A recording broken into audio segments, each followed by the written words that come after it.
PoJK में आखिर क्यों भड़का विद्रोह? प्रदर्शन, गोलियां और मौतों की पूरी कहानी समझेंगे। पाकिस्तान अधिकृत जम्मू कश्मीर यानी पीओजेके इन दिनों उबाल पर है।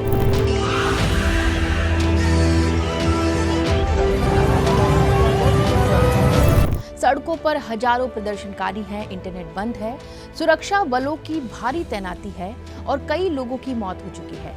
पाकिस्तान इसे कानून व्यवस्था का मामला बता रहा है, जबकि प्रदर्शनकारी इसे अधिकारों की लड़ाई कह रहे हैं। आखिर ये आंदोलन क्यों शुरू हुआ? कौन लोग सड़कों पर उतरे? गोलीबारी कैसे हुई और भारत ने इस पर क्या रुख अपनाया? आइए समझते हैं पूरी कहानी पांचजन्य एक्सप्लेनर में। नमस्कार, मैं हूं आपके साथ नैन्सी वाजपेयी। आंदोलन की शुरुआत कहां से हुई? पीओजेके में इस आंदोलन का नेतृत्व कर रहा है ज्वाइंट आवामी एक्शन कमेटी यानी कि जेएएसी। जेएएसी कोई अलगाववादी संगठन नहीं है, बल्कि व्यापारियों, सामाजिक संगठनों और स्थानीय नागरिक समूहों का एक मंच है। पिछले 3 वर्षों से ये संगठन बिजली के बढ़ते बिल, महंगाई, बेरोजगारी, भ्रष्टाचार और स्थानीय अधिकारों को लेकर आंदोलन कर रहा था। 2024 और 25 में भी जेएएसी के नेतृत्व में बड़े आंदोलन हुए थे, जिनके बाद पाकिस्तान सरकार को कई आर्थिक रियायतें देनी पड़ी थी। लेकिन इस बार विवाद केवल आर्थिक नहीं था, बल्कि राजनीतिक प्रतिनिधित्व और स्थानीय स्वायत्तता से जुड़ा हुआ था।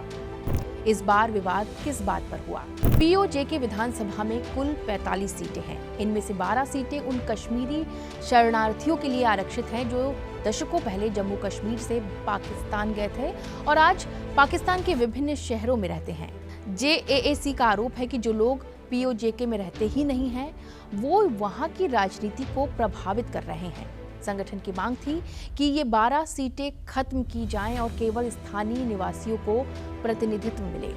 लेकिन 8 जून को पाकिस्तान अधिकृत कश्मीर की सुप्रीम कोर्ट ने फैसला सुनाया कि ये 12 सीटें संवैधानिक रूप से संरक्षित हैं और इन्हें खत्म नहीं किया जा सकता। इसी फैसले के बाद आंदोलन भड़क उठा। अदालत के फैसले के बाद क्या हुआ? अदालत के फैसले के बाद जेएएसी ने 9 जून को बड़े प्रदर्शन और हड़ताल का ऐलान किया। लेकिन प्रदर्शन से पहले ही प्रशासन ने जेएएसी को प्रतिबंधित संगठन घोषित कर दिया। नेताओं पर देशद्रोह के मुकदमे दर्ज कर दिए गए, कई कार्यकर्ताओं को गिरफ्तार किया गया और पूरे क्षेत्र में सुरक्षा बल तैनात कर दिए गए। इंटरनेट सेवाएं भी बंद कर दी गईं। इसके बावजूद हजारों लोग सड़कों पर उतर आए। मुजफ्फराबाद, रावलाकोट, कोटली, मीरपुर और अन्य शहरों में बाजार बंद हो गए और परिवहन पूरी तरह से ठप हो गया। गोलीबारी और मौतें कैसे हुई? सबसे हिंसक घटनाएं रावलाकोट में हुई। प्रदर्शनकारियों और सुरक्षा बलों के बीच टकराव बढ़ गया। पाकिस्तान के अधिकारियों का दावा है कि कुछ प्रदर्शनकारियों ने पुलिस पर गोलीबारी की, जिसके बाद जवाबी कार्रवाई हुई। दूसरी तरफ प्रदर्शनकारियों का आरोप है कि पाकिस्तानी सुरक्षा बलों ने निहत्थे लोगों पर गोलियां चलाईं। शांतिपूर्ण ढंग से चल रहे इस विरोध प्रदर्शन को रोकने के लिए पाकिस्तानी सेना और रेंजर्स ने निहत्थे नागरिकों पर अंधाधुंध गोलियां बरसाईं, जिसमें करीब 120 लोग मारे जाने की खबर है। पाकिस्तानी सरकार की इस नापाक हरकत के चलते पीओजेके की सड़कों पर पाकिस्तानी सेना और सरकार के खिलाफ गो बैक और आजादी के नारे लोग लगाते हुए दिख रहे हैं। इसके कई वीडियोस भी सोशल मीडिया पर वायरल हैं। अंतर्राष्ट्रीय मीडिया रिपोर्ट्स के अनुसार पाकिस्तानी सेना के जवानों ने प्रदर्शनकारियों को तितर-बितर करने के लिए केवल आंसू गैस या लाठी चार्ज का सहारा नहीं लिया, बल्कि उन पर सीधे फायरिंग कर दी। यही नहीं, पाकिस्तानी रेंजर्स ने जनाजे तक को निशाना बनाया। पाकिस्तानी सेना की इस बर्बर कार्रवाई ने शांतिपूर्ण प्रदर्शन को एक हिंसक संघर्ष और गृह युद्ध जैसी स्थिति में झोंक दिया। कुछ रिपोर्टों में बच्चों और महिलाओं के भी हताहत होने का दावा किया जा रहा है। Pakistan army go back. Pakistani सुरक्षा बलों की कार्रवाई ने हालात को और अधिक विस्फोटक बना दिया। जो आंदोलन शुरुआत में महंगी बिजली, आटे पर सब्सिडी और प्रशासनिक सुधारों जैसी आर्थिक मांगों तक सीमित था, वो अब राजनीतिक असंतोष और अधिकारों की लड़ाई का रूप ले चुका है। रावलकोट, मुजफ्फराबाद और अन्य शहरों में प्रदर्शनकारी खुलकर पाकिस्तान सरकार और सैन्य प्रतिष्ठान के खिलाफ नारेबाजी कर रहे हैं।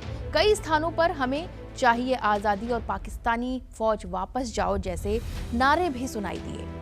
प्रदर्शनकारियों का आरोप है कि दशकों से उनके प्राकृतिक संसाधनों का दोहन किया गया, लेकिन बदले में क्षेत्र को विकास, रोजगार और बुनियादी सुविधाओं के बजाय गरीबी, महंगाई और दमन का सामना करना पड़ा। विदेशों तक क्यों पहुंचा मामला? पीओजेके की हिंसा का असर विदेशों में बसे कश्मीरी समुदायों तक भी पहुंचा है। ब्रिटेन के मैनचेस्टर सहित कई शहरों में प्रदर्शन हुए। मृतकों के लिए गायबाना जनाजा नमाज पढ़ी गई। इस्लाम में गायबाना जनाजा नमाज उसे कहते हैं जो किसी ऐसे मृतक के लिए पढ़ी जाती है जिसका शव यानी कि मैयत में वो उपस्थित ना हो। और पाकिस्तान सरकार के खिलाफ नारेबाजी भी हुई। न्याय और जवाबदेही की मांग उठाई गई। इस बीच कुछ कश्मीरी कार्यकर्ताओं ने संयुक्त राष्ट्र के UNMOGIP कार्यालय को एक ज्ञापन भी सौंपा है। इसमें पीओजेके में मानवाधिकार उल्लंघनों की जांच के लिए एक स्वतंत्र टीम भेजने की मांग की गई है। ज्ञापन में कहा गया है कि वहां के लोग अपने लोकतांत्रिक अधिकारों के लिए प्रदर्शन कर रहे थे। अब इस पूरे मामले पर भारत का क्या रुख है? भारत ने पाकिस्तान की कार्रवाई की कड़ी आलोचना की है। भारत का कहना है कि पीओजेके के लोगों की लोकतांत्रिक आवाज को बलपूर्वक दबाया जा रहा है और अंतर्राष्ट्रीय समुदाय को इस मामले पर ध्यान देना चाहिए। पूर्व जम्मू कश्मीर डीजीपी शेषपाल वेद सहित कई भारतीय विशेषज्ञों ने कहा है कि ये घटना दिखाती है कि पाकिस्तान अधिकृत कश्मीर के लोगों में इस्लामाबाद के खिलाफ असंतोष लगातार बढ़ रहा है। क्या सिर्फ सीटों का विवाद है?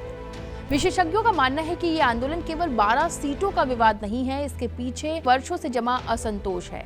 बढ़ती महंगाई, बिजली संकट, बेरोजगारी, भ्रष्टाचार, सीमित स्वायत्तता, स्थानीय प्रतिनिधित्व का सवाल, इन सभी मुद्दों ने मिलकर इस आंदोलन को बड़ा रूप दे दिया। पीओजेके की सड़कों पर गूंजती आवाजें सिर्फ पाकिस्तान के खिलाफ विरोध नहीं बल्कि उस सच की गवाही भी है जिसे दुनिया लंबे समय से अनदेखा करती रही है। उठी ये आवाज सिर्फ स्थानीय राजनीति तक सीमित नहीं है बल्कि उस क्षेत्र के भविष्य और दक्षिण एशिया की राजनीति पर भी असर डाल सकती है।